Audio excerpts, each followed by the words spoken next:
자, 우리 한번 이제 시작을 해봅시다. 교재는 어딜 피시냐면 252페이지를 펴봐. 252페이지. 자, 252페이지를 펴주시고 주제 통합 7번째 지문을 볼 때가 됐는데, 자, 253페이지를 잠깐 넘겨볼까?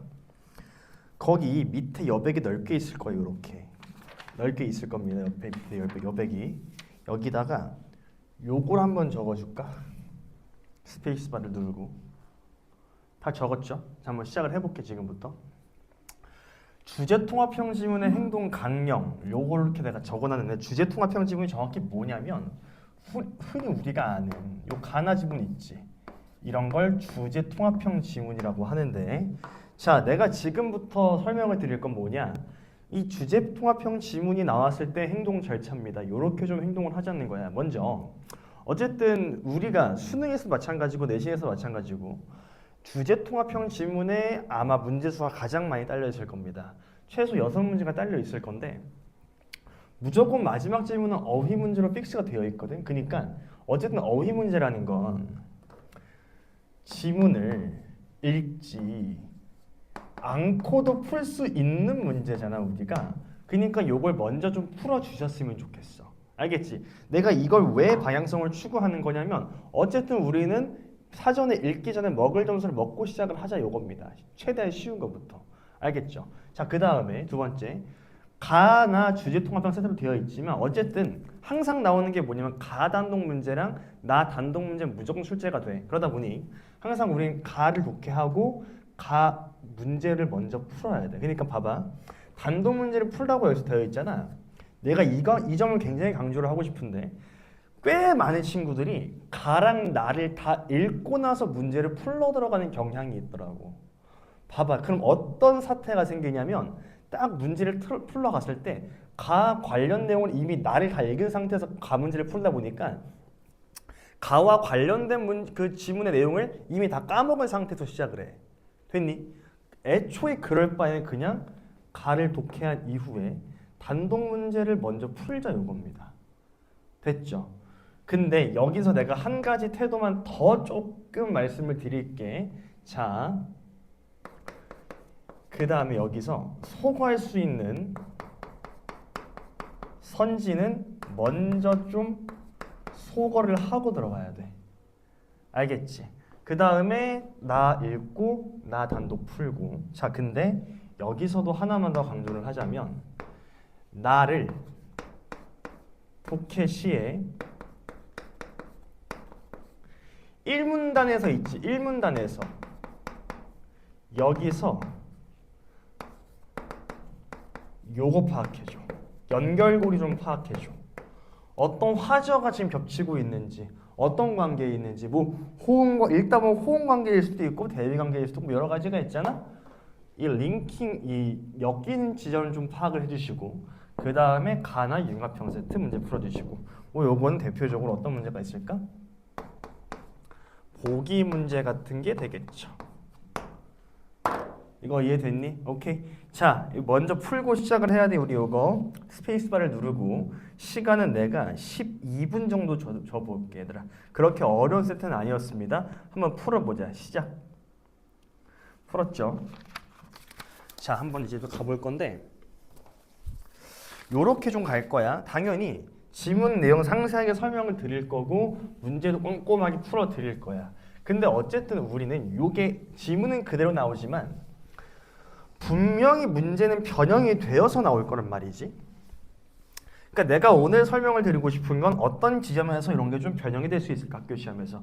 그런 것들 적어서 가셔야 됩니다. 자, 1문단부터 가볼 건데, 자, 우리 독해할 때 어떻게 해야 될 거냐면, 오늘의 첫 시간이니까 지금 가장 기본적인 것부터,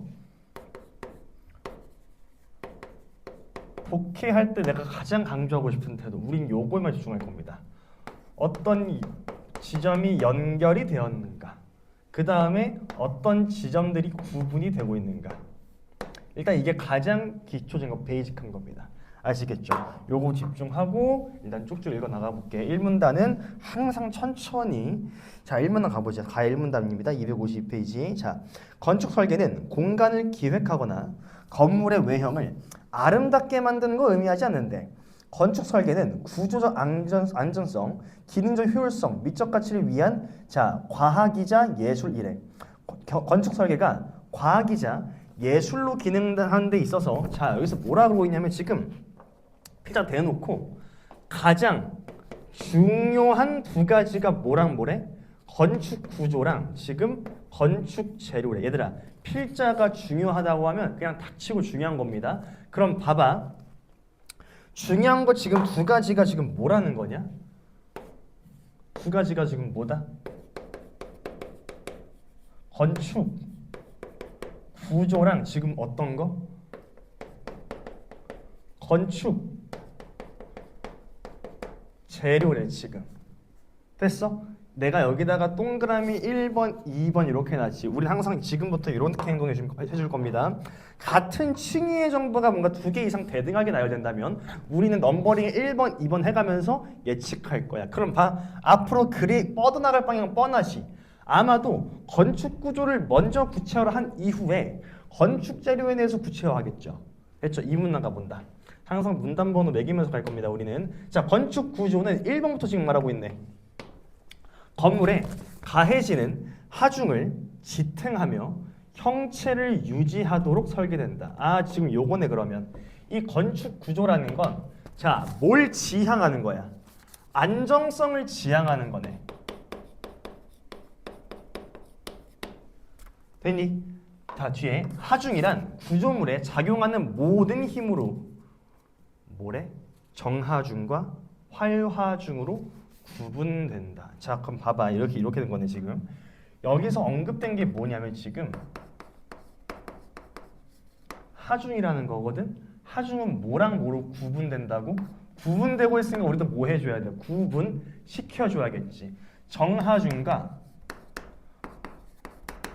활화중으로 지금 구분이 된대. 자, 정하중은 건물 자체의 무게, 즉 기둥, 보, 슬래브, 벽체 등 자, 뭐 영구적으로 작용하는 무게다.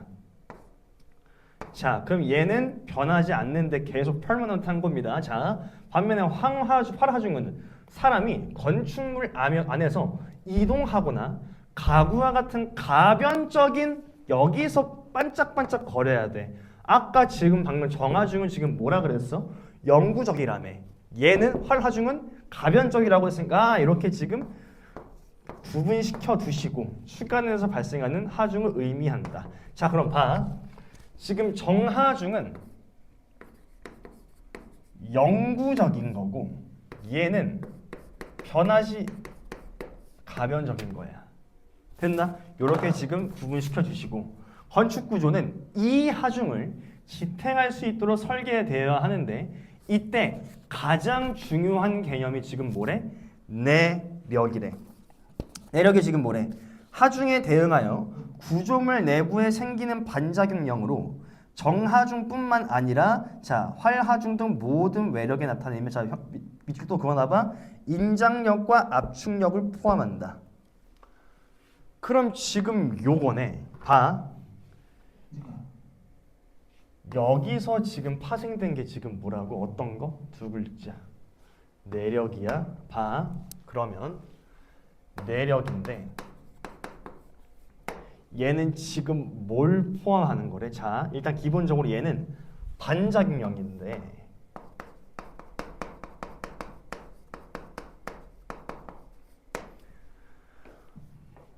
정하중뿐 아니라 활하중뿐 모든 외력에 대해서 나타나며 뭐까지 포함? 인장력과 압축력을 포함한다. 아, 얘는 지금 뭐까지 포함한다고?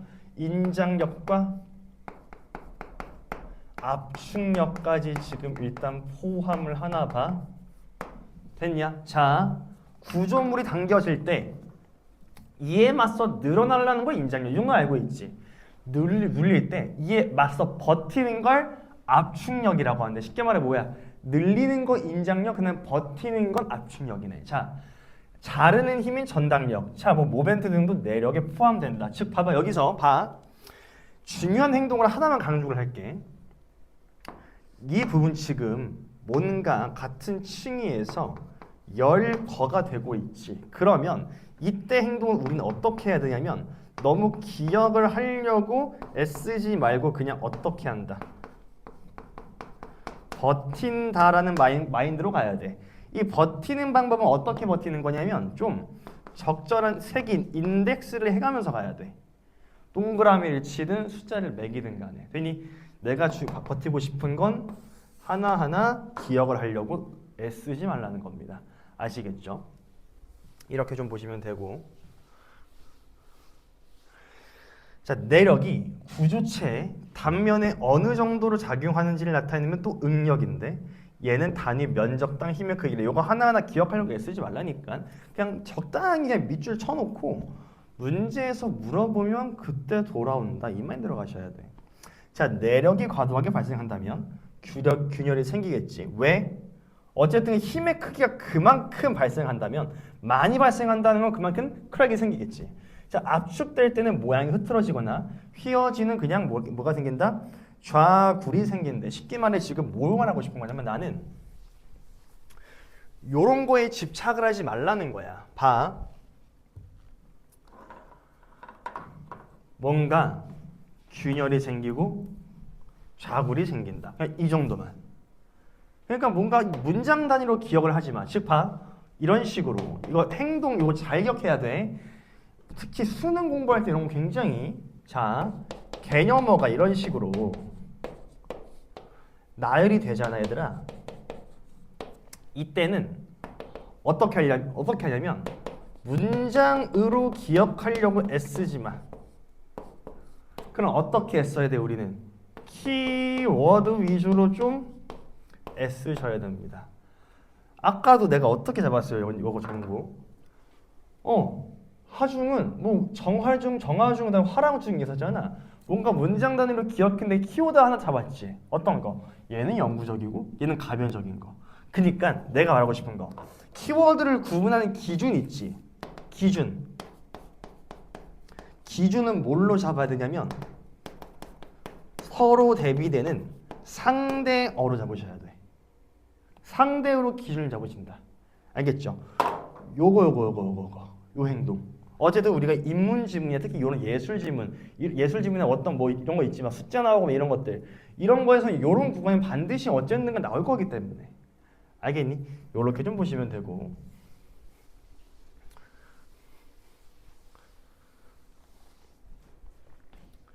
이러한 힘의 작용을 고려하여 뭐 이걸 설계를 한대.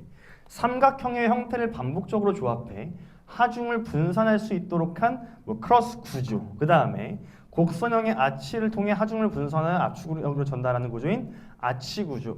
지금 일단 첫 번째가 지금 뭐라는 거야? 그러면 트러스 구조인데 얘는 지금 뭐야? 하중을 분산시키는 거래.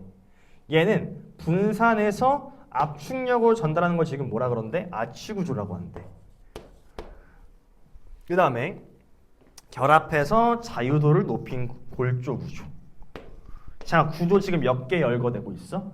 트러스, 아치, 골조 3개 열거되고 있지? 나 근데 문장 하나하나 기억하려고 애쓰지 않아.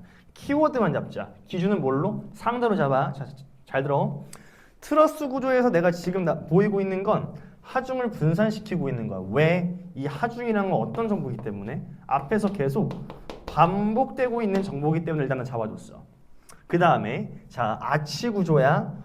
얘 똑같이 하중을 분산시킨데 요건 지금 똑같은 건데 나는 여기서 이걸 왜 잡았냐? 이건 다른 거잖아. 압축력으로 전달하겠다. 됐어. 중요한 압축력인 겁니다. 자 골조 구조는 자유도를 높인 거래. 그런가 보네. 대표적인 예라고 할 수 있대. 오케이 뭐 그런가 보네. 자 뒤에 갑시다. 3문도 아니야.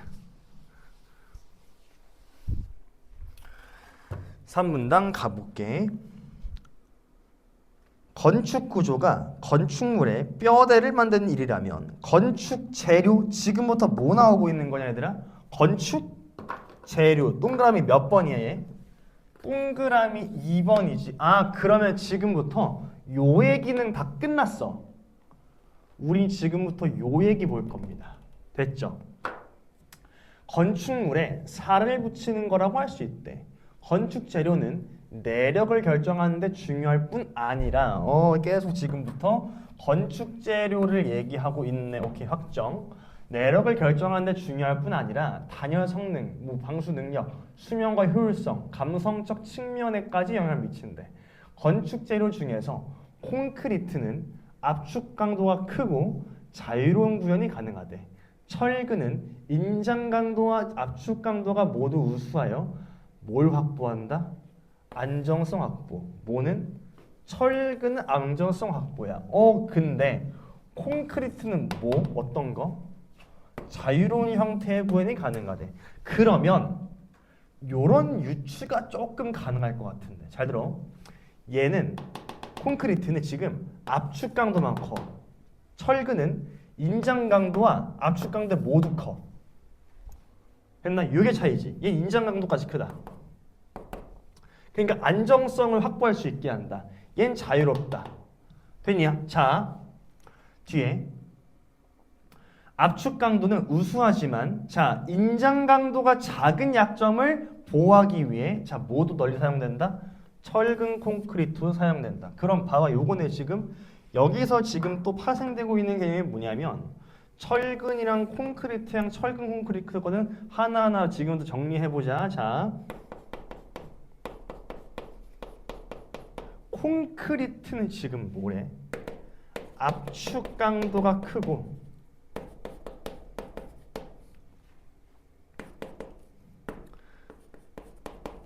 자유로운 형태 구현이 좀 가능한가 보네. 자, 그 다음에 철근은 인장 강도와 어떤 거? 압축 강도가 모두 우수해. 그래서 어떤 거? 안정성이 높대. 그 다음에 철근 콘크리트는 특징이 지금 뭐야? 속성이 지금 뭐지? 얘는 철근 콘크리트는 얘는 압축은 우수해. 근데 인장 강도가 좀 낮대. 그래서 미안해, 잘못했다.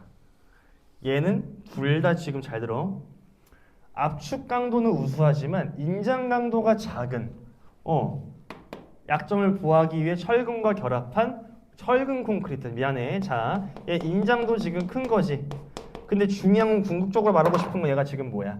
얘는 얘의 약점을 보완한 겁니다. 요거 이해됐죠? 요렇게 좀 보시면 되고. 자, 뒤에 가보자. 참고로 말하자면 요거는 기출 공부를 열심히 한 친구들은 익숙했을 겁니다. 자, 참고로 요 지문은 요 내용 있지. 특히 요 내용은 2017학년도 9월 모의 평가에 나왔던 그 콘크리트 지문이 있어. 그 지문의 흐름은 똑같습니다. 똑같은 개념만 다 나와 있어.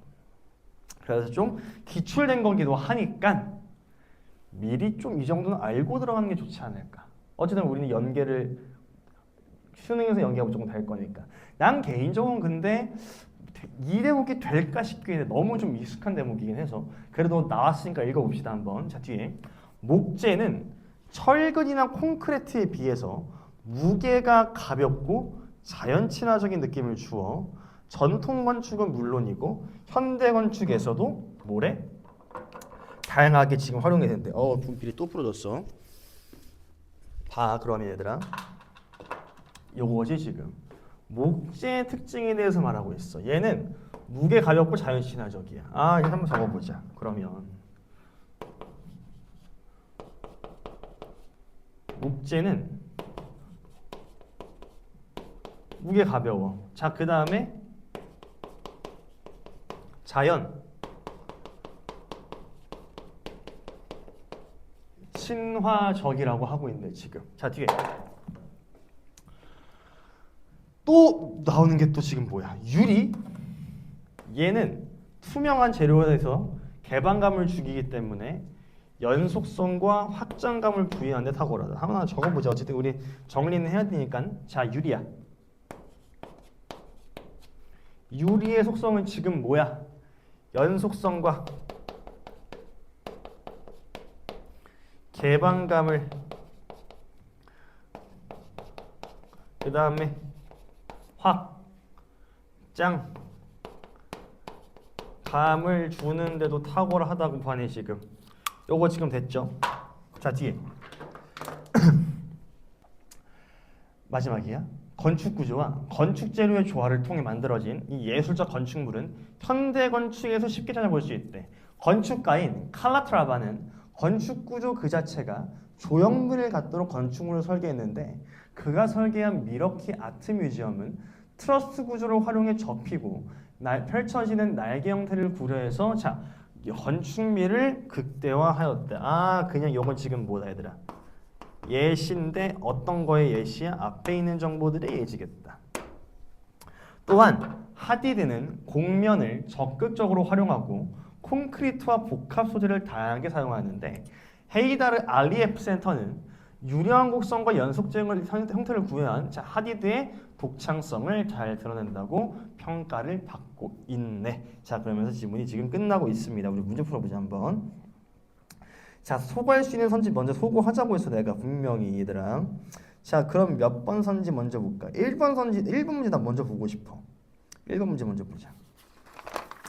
자 봐 1번 문제입니다. 1번 문제를 먼저 볼게. 잠깐만 정리 좀 하고. 분필이 멍하게 깨졌어.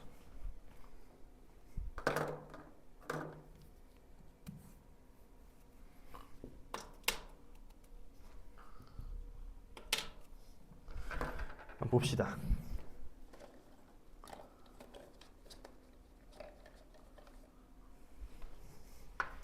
자, 가와 나에 대한 설명으로 적절하지 않은 걸 몰랐지. 딱 보니까 전개 방식 묻는 문제 같아. 자, 1번. 가는 건축 구조의 역사적 발전 과정을 제시하고 있는 것. 여기서 애초에 아웃이지. 건축 구조의 역사적 발전 과정을 제시하고 있던 적 없었고요. 그러니까 여기 뒤에는 볼 게 없는 거야. 2번. 가는 건축 설계 구조적 재료적 측면을 설명하고 있는 거. 아까 요거 우리가 봤던 1번과 2번이었는데 됐어?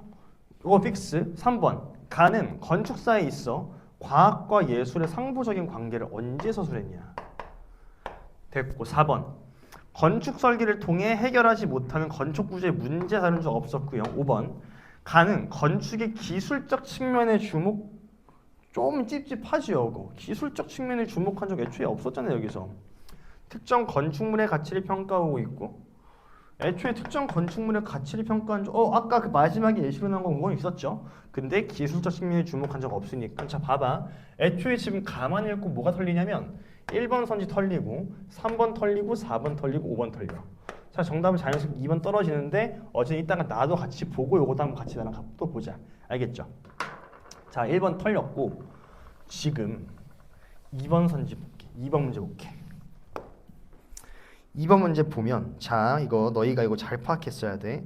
자 가와 나를 읽고 이해한 내용을 적절하지 않은 것 이렇게 되어 있는데 이게 좀 생소했을 수 있어. 어떻게 생소할 수 있냐? 보통 이제 우리가 하는 문제 같으면 선지에 이렇게 되어 있다고. 1번 뭐 이렇게 되어 있었고 가에서 이런 식으로 막 세팅되어 있고 2번 보면 가에서 이런 식으로 되어 있고 3번에서 보면 나에서 이런 식으로 되어 있잖아. 근데 지금 이건 그게 없지. 됐니? 그래도 우린 파악을 할 수 있어야 돼.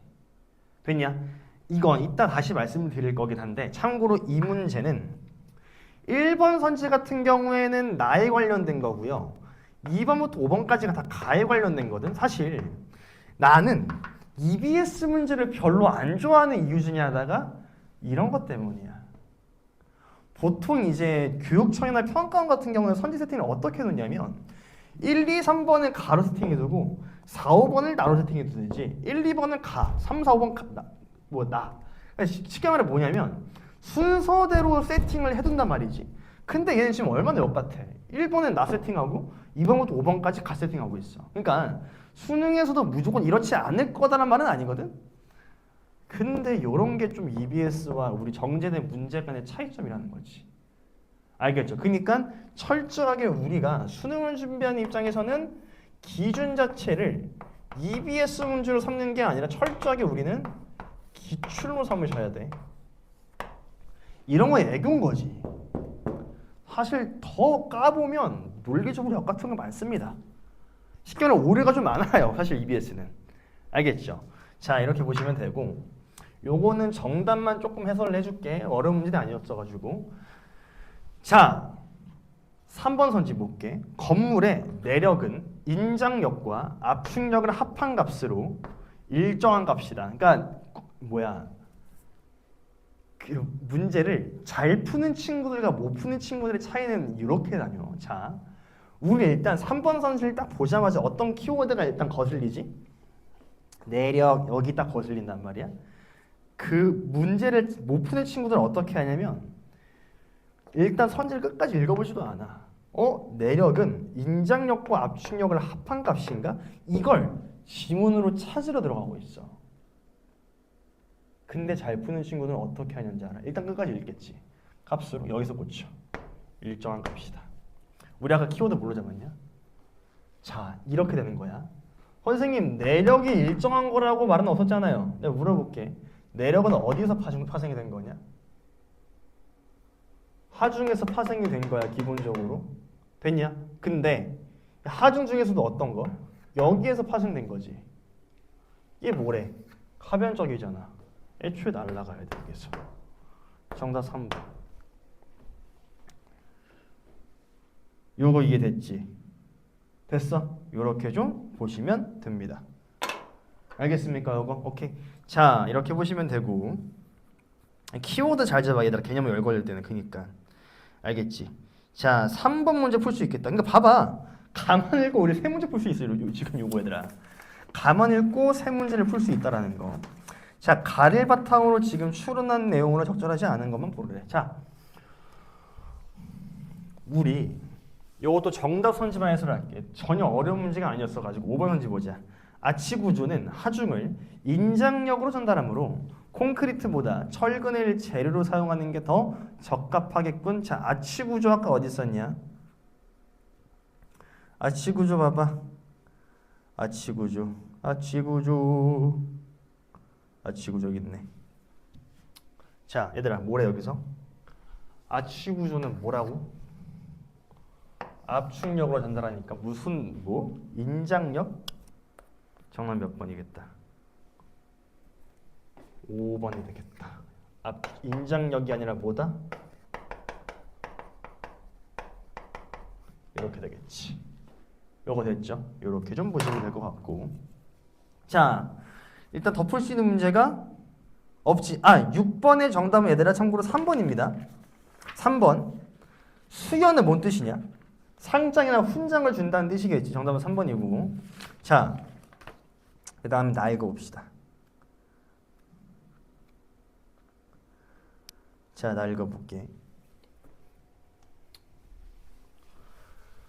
요게 카메라 나오면 공간이 없어서 요거 한번 지우고 가자. 한번 지우고 갑시다. 읽어봐서 알겠지만 혹시 가가 어려웠냐 나가 어려웠냐 너네는? 나는 그러니까 둘 다 가든 나든 막 엄청 어렵진 않았는데 약간 어려워서 느낌이 다를 거거든. 가는 뭔가 개념어가 많아서 어려운 느낌이었을 거고 나는 막 개념어가 많아서 뭔가 어렵다는 느낌보다는 좀 추상적인 느낌이 많다. 요 느낌이 좀 들었을 수 있습니다. 알겠죠?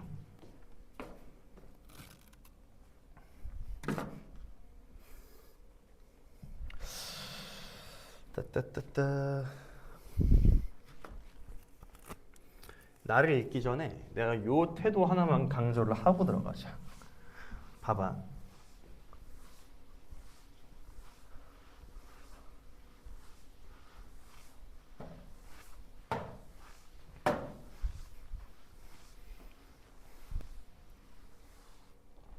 어쨌든 이런 식으로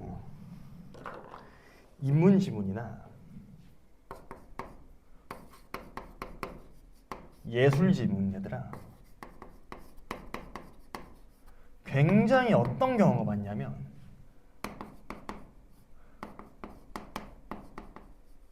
추상적인 경우가 많아.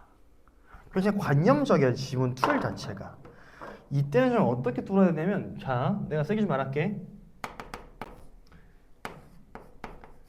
이해하려고 막 애쓰지 마.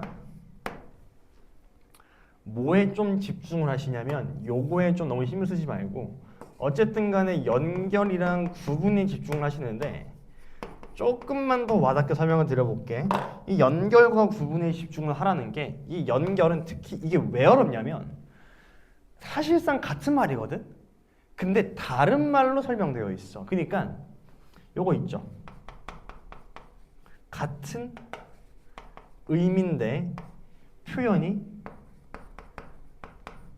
다르게 서술이 되어 있는 경우. 됐냐? 요거 잘 파악하셔야 돼. 되니? 자, 그 다음에 하나만 더 공지할게. 요게 굉장히 좀 중요한데, 인문예술 읽을 때 어쨌든 구분 어쨌든 다른 입장이니까 그렇게 어렵지 않을 거고, 결국엔 하고 싶은 말이 되게 많은데 되게 모순적인 게 뭐냐면 하고 싶은 말인데 하고 싶은 말은 딱 하나야. 결론부에 집중해 줘야 돼. 결론부. 여기에 집중해 줘. 결론에 집중해 주신다. 결론에. 알겠죠? 좀 요렇게 보시면 될 것 같습니다. 인문지문은 요렇게 있자라는 거 알아두시면 될 것 같고. 자, 바로 지금 읽어봅시다 한번. 자, 프랑스 사회학자 앙리 르페브르는 공간을 단순한 배경이나 고정된 실체가 아니라 사회 속에서 생성되고 재편되는 사회적인 산물로 지금 보았대. 자, 뒤에 그는 인간의 실천, 권력, 자본이 작용하는 방식에 따라 공간이 구성되고, 자, 이렇게 주장하면서, 자, 밑줄 그어볼까? 이를 설명하기 위해 세 가지 공간 개념을 제시하였다. 자, 그럼 봐. 요거네 지금부터 볼 건 뭐냐면 세 가지 공간 개념을 지금부터 보겠다는 거야. 자, 똑같네. 1분단 아까 흐름이랑 아마 세 가지 공간 개념 열거 되겠지? 2분단 가볼게. 르페르가 제시한 세 가지 공간이랑 첫 번째 지각된 공간, 그 다음에 개념화된 공간, 그 다음 세 번째 체험된 공간이. 여기서 한번 끊어. 그럼 이렇게 되겠네. 공간은 총 몇 가지라는 거냐 지금? 몇 가지? 세 가지라는 거야. 자, 지각된 공간이 있고, 자, 그 다음에 개념화된 공간이 있고, 체험된 공간이 있다라는 거지. 지각된 공간은 사람들이 실제로 살아가며 사용하는, 자, 아마도 요거부터 말하고 그 다음에 개념화된 공간 말하고 체험된 공간 말하겠지. 실제로 살아가며 사용하는, 자, 어떤 거? 물리적 공간으로 반복적인 행위나 사회적 관습 행위에 사용되는 환경을 의미한대. 아, 일단 얘는 지금 물리적 공간이래. 자, 이 지각된 공간은 건축가나 이 계획가가 의도한 방식과는 다르게 사용되거나 평가가 될 수 있대. 그 다음에, 자, 그럼 요번에 지금 얘는 하나의 속성을 더 발견할 수 있어. 의도와는 반대되는 걸로 사용될 수 있다는 거야. 요거 이해됐지? 되니? 자, 뒤에 개념화된 공간 두 번째는 건축가, 계획가, 행정가 등의 전문가나 법규 아니야 이런 것들, 자, 계획 등을 통해 구성하는 어떤 거, 얘는 추상적인 공간. 추상적 공간. 난 여기에서 키워드 잡았거든. 얘 지금 뭐라고? 추상적 공간이래. 그럼 지금 왜 내가 이걸 키워드로 잡았을까? 이 고민을 해봐야 되는 거야. 지각된 공간은 아까 어떤 공간이라 그랬지? 물리적 공간이라 그랬지. 개념화된 공간은 지금 뭐래? 추상적 공간이래. 요거 지금 두 개 뭔데? 얘네 지금 상대어잖아. 상대어. 물리적은 눈에 보이는 거냐 눈에 보이지 않는 거냐? 얘 눈에 안 보이는 거야. 추상적 공간은 추상적이라는 거. 눈에 보이는 거지 얘는. 얘 눈에 안 보이는 거고. 됐냐? 여기서 키워드 잡아줘. 요거. 이 공간은 통제와 질서 유지를 위한 공간으로 사용하며 때로는 현실의 공간 사용 방식과 충돌을 일으키기도 하는데, 자, 세 번째 체험된 공간은 개인이 공간을 통해 느끼는 감정, 상상, 기억 등의, 자, 어떤 거? 얘는 주관적인 경험이 반영된 거래. 이 어떤 거? 주관적인 경험이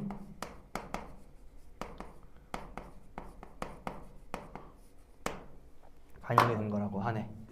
자, 추억이 깃든 골목, 감동을 받은 미술관. 자, 자연 풍경처럼 감각적이고 의미가 강한 공간이 어떤 거? 체험적 공간에 해당한대. 그럼 쉽게 지금 말해서 뭐야? 경험이 지금 반영이 되다 보니까 감각적이고 상징적인 의미가 강화가 되겠지. 자, 르페브르에 따르면 이세 공간 말하는 거야. 독립적이지 않아. 서로 따로 놀지 않고 사회적 실천과 권력 구조 속에서 끊임없이 상호작용하면서 하나의 공간 안에 중첩되어 나타난다. 아, 그러면 요번에 이 세 공간은 지금 독립적인 게 아니라 어떤 거? 서로 중첩이 되면서 지금 나타난다고 하는 거네. 자, 이러한 르페브르의 관점은 건축 설계에 있어 중요한 시사점을 제공할 때 전통적인 건축 설계에서는 개념화된 공간에 잠깐만. 난 여기서 반응 한번 된다. 전통적인 거야. 여기선 지금 뭐래? 개념화된 공간. 어디? 2번에 집중을 했는데 현대 건축 설계에서는 르페브르의 공간 개념에 입각하여 세 가지 개념, 요거를 뭐라는 거야 지금? 요 세 개를 고루 지금 고려를 해야 한다고 보고 있는 거네. 자, 봐봐. 난 지금 여기서 왜 한번 멈춰서 섰냐면 사실 이런 것 때문에 그렇거든. 자, 봐. 전통 구어를 잘하는 친구들은 전통적인 걸 보는 순간 뒤에서 현대적인 게 나오겠다라고 반응이 돼. 됐어? 자, 물어볼게. 전통적인 게 중요하냐? 그러면 현대적인 게 중요하냐? 최근의 게 중요해? 옛날 게 중요해? 당연히. 최근의 입장이 더 중요할 거 아니야? 이건 지금 뭐래? 건축물이 특정한 기능을 위해 존재하는 공간이 아니라 감각적 경험과 사회적 관계, 즉 어떤 거? 정서와 서사가 공존하는 장이 될 수가 지금 있다라는 거야. 근데 물어볼게. 정서와 서사, 그 다음에 감각적 경험, 뭘 그런 강조한 거예요 지금 르페브르는. 이걸 지금 더 강조를 하고 있는 거지. 얘가 지금 어쨌든 얘 주장이자 최종 어떤 거냐? 결론 아니냐. 이게 지금 하고 싶은 말이잖아 얘가. 요거 됐지? 자, 뒤에 한편 르페브르는 현대 자본주의 공간에 대해서 어떤 입장을 견지하였대? 비판적 입장을 지금 견지했대. 그럼 봐. 비판적 입장이라고 지금 하니까 그러면서 어떤 것까지 나왔어? 한편이라는 담화 표시까지 나왔어. 이건 한번 뒤집는다는 겁니다. 봐. 분명히 현대에서는 여기에 지금 긍정적인 입장을 보였고는 근데 비판적인 입장도 지금 가지고 있나 봐. 됐지? 그는 현대의 자본주의 사회의 공간은 결코 중립적이지 않으며 권력과 자본에 의한 지배 공간으로서 제도적으로 기획된 거라고 보았대. 아, 그럼 봐봐. 르페브르의 주장 중에 하나가 그럼 뭐냐? 요거네. 현대의 자본주의는 뭘로 이루어진 거다 지금? 권력과 자본에 의한 지배 공간으로서 기획된다. 도시 개발이나 신도시 설계와 같은 공간 구성은 표면적으로는 그건 뭐야? 겉으로 보이기에는 삶의 질을 향상하기 위한 것처럼 보이는데, 자, 여기에서 발작 버튼 눌러야 돼. 실제로는 그럼 뭐가 중요해? 표면이 중요해? 실제가 중요해? 실제가 중요하지. 그럼 봐봐, 똑같은 거야. 지문에서 일반적인 거 나오고 통념 나왔네. 상식 나오고 통념 나왔네. 상식이 중요하냐? 통념이 중요하냐? 아, 미안해. 통념이 중요해? 반박이 중요하냐? 반박이 훨씬 중요하지. 되니 일반적으로 보는 게 아니라 그 뒤에 게 더 중요하다는 거라고. 쉽게 말해서 실제로는 사회계층을 고착화하고 특정 집단에 유리하게 작동하는 장치로 지금 기능한다라는 거다. 그러니까 쉽게 말해 이 현대 자본주의는 굉장히 모순된 거다. 지금 이걸 말하고 싶은 거라고. 됐죠? 자, 뒤에 그는 이러한 권력과 자본에 대한 지배 맞네. 모순 공간이래요, 지금. 모순 공간에 맞서는 대안적 공간, 즉 차이 공간의 형성과 확장이 필요하다고 주장하였다. 아, 그러면 얘랑 지금 모순 공간과 대비가 되는 게 지금 뭐라고? 대안적 공간이 중요하다고 지금 보고 있는 거야. 요게 중요하다. 이걸 말하고 싶은 거고 지금. 자, 뒤에 특히 그는 모순 공간과 맞서는 주체가 바로 뭐가 되어야 한다? 시민들이 되어야 한다라고 강조하였다. 지가 나가지 왜 시민들까지 파는 거야? 자, 르페브르에 따르면 모든 사람에게는 자신의 삶의 공간에 접근하고 참여할 권리, 그 다음에 공간을 바꿀 권리가 있으며 시민의 일상적 실천과 감각적 경험은 공간을 탈영토화시킬 수 있는데 이게 지금 몇 번 문제 직결되는 거였어? 5번 문제 직결되는 거였지. 자, 이걸 시킬 수 있대. 그럼 봐봐. 얘가 지금 주장하는 건 요게 어디까지 나아갈 수 있다.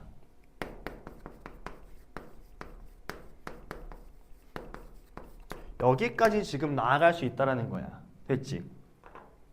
공간의 탈영토화는 공간의 민주화라는 개념과 연결되는데 얘는 지금 또 어떤 것까지 연결되냐? 공간의 민주화까지 지금 연결이 되나 봐. 자, 공간의 민주화란 자본의 독점적 영역이 아닌 어떤 과정이다? 민주적 과정이어야 한다는 걸 의미한다고 하네. 그러니까 쉽게 말해 보다 좋은 거다. 됐죠? 그러니까 이렇게 러프하게 잡아도 상관없다고. 지금 요거는 마이너스, 요거는 어떤 거? 플러스. 요렇게 그냥 러프하게 잡으셔도 크게 상관없습니다. 알겠죠? 자, 봅시다. 한번 문제 다 풀어보자. 우리 한번 남은 두 문제 풀어봅시다. 4번 문제 풀어볼게. 탈영토화의 의미로 가장 적절한 거야. 자, 칠판 볼까 한번? 요걸 나는 오늘 좀 설명을 드리고 싶었어. 요거를. 자, 봐. 어쨌든 발문의 유형들을 좀 보면 크게 두 가지잖아. 요렇게. 봐. 적절한 걸 묻는 문제가 있고요. 그 다음에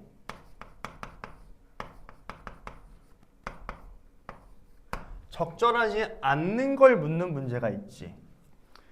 약간 태도가 달라야 되거든. 우리 상식적으로 생각을 해보자. 우리 지금부터. 봐.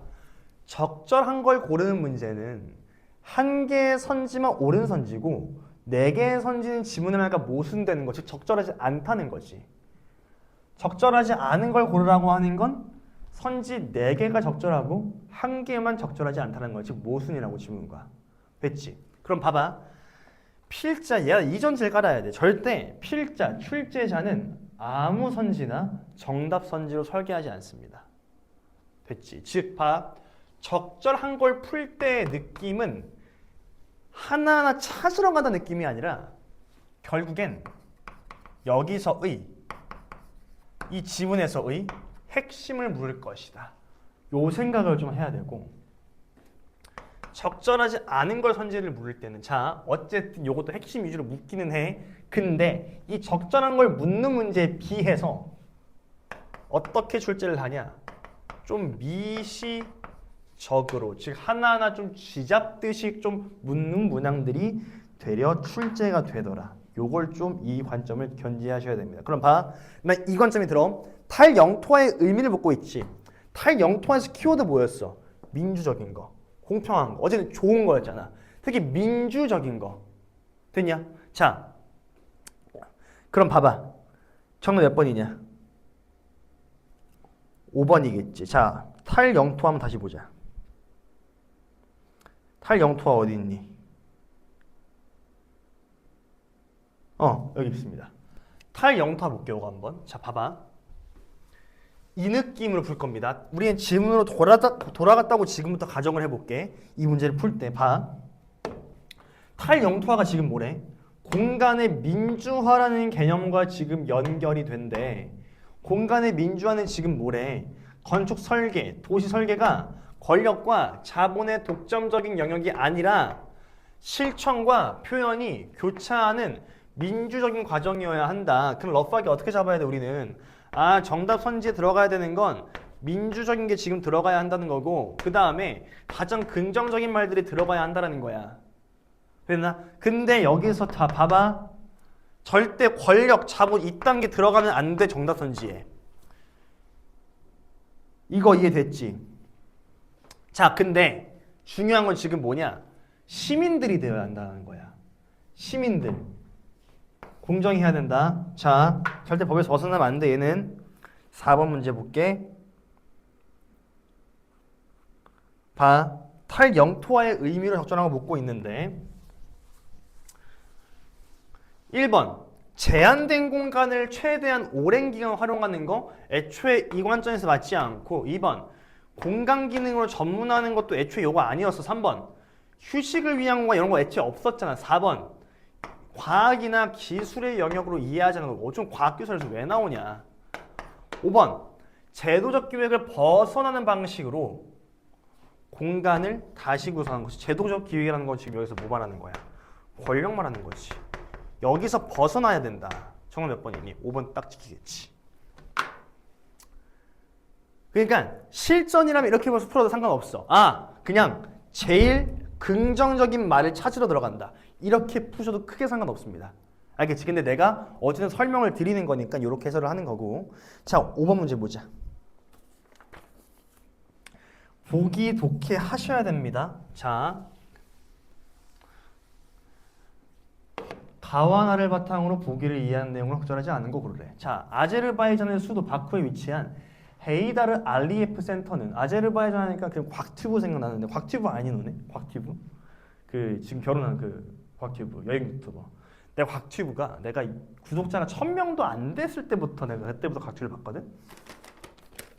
근데 곽튜브가 그때 맨 처음 유튜브 했을 때 했던 게 그 아제르바이잔 한국 대사관 있지. 거기서 일을 한 걸로 했어. 일을 하기 시작했어. 그러면서 유튜브를 시작을 한 건데 그때 이제 맨날 유튜브 마지막 인사로 뭐 싸울 막 이랬는데 아, 난 진짜 곽튜브가 결혼하고 애 낳는다는 거 보고 아, 진짜 좀 와, 이게 유튜브가 이렇게 바꾸는구나. 실제로 잘생겨졌어. 좀 곽튜브 살도 많이 빠지고 진짜 처음 했을 때 개후덕했거든. 뭐 어쨌든 자 봅시다. 아제르바이잔의 수도 바쿠에 위치한 헤이다르 알리예프 센터는 2012년 건축가 하디드가 설계하였다. 이 건축물은 소련 붕괴 직후에 아제르바이잔의 혼란을 수습하고 경제 성장을 이끈 대통령인 헤이다르 알리예프를 기념하기 위해 세워졌대. 이 건축물은 힘과 위험을 드러내고자 했던 기존의 소비에트 건축 양식과는 뚜렷하게 대비가 된대. 자, 전통적인 벽체나 기둥 없이 곡선 자체가 힘을 분산하고 지지하는 구조로 되어 있으며 내부는 철근 프레임. 자, 봐봐. 외부는 콘크리트에 유리 섬유를 더한 복합 소재 등으로 설계가 되었대. 그럼 봐봐. 여기서 이런 거에 좀 돼야 돼. 선생님, 그럼요. 지금 전통적인 벽체나 기둥 없이 곡선 자체가 힘을 분산한다고 하니까요. 아, 물론 딱 봐도 어떤 구조냐고 지금 그림만 봐도 이거 아치고 좀 맞잖아. 알겠지? 이런 거 묻겠네. 자, 내부는 철근 프레임, 외부는 콘크리트 유리 섬유를 더한 복합 소재 등으로 설계되었대. 자, 이 센터는 문화시설 건축을 통해 자, 과거 단절하고 새로운 국가 정체성을 확립하고자 하는 정치적 의도가 담겨 있대. 즉, 요건 지금 뭐라는 거야? 이거 대안적인 거. 탈영토화 시키겠다는 거네. 이 공간을 경험하는 사람들은 국가 정체성과 관련된 이 의미를 자연스럽게 공유하고 내면화하게 된대. 자, 선지 한번 풀어봅시다. 뚫어보자. 정답 선지만 요거 해설할게. 자, 잘 들어. 3번 선지야. 이 건축물의 공간 사용자가 국가 정체성을 내변화하게 된 건 체험된 공간이 현실의 공간 사용 방식과 충돌하여. 자, 개념화된 공간으로 한정. 자, 개념화된 공간 일단 기본적으로 몇 번이었냐? 2번이었어. 자, 2번과 한정되면 된다 안 된다? 안 된다라고 지문에서 말했잖아. 정답 3번이겠지. 내가 말하고 싶은 거. 이 문제를 풀기 위해서 사전에 어떤 생각이 되었어야 되냐면 이 주장과 결론의 이 결론부에 집중하는 독해 습관이 애초에 필요했습니다. 요건 옳지 않다. 이게 전통적인 거였고 요게 현대였잖아. 됐지? 요렇게 좀 정답은 3번 이렇게 떨어지겠습니다. 알겠지? 그렇게 어렵지는 않았어. 자, 듣느라 수고했고 자, 복습하고 변형 문제를 풀어오시면 됩니다. 아시겠죠? 고생했다. 여기까지 할게.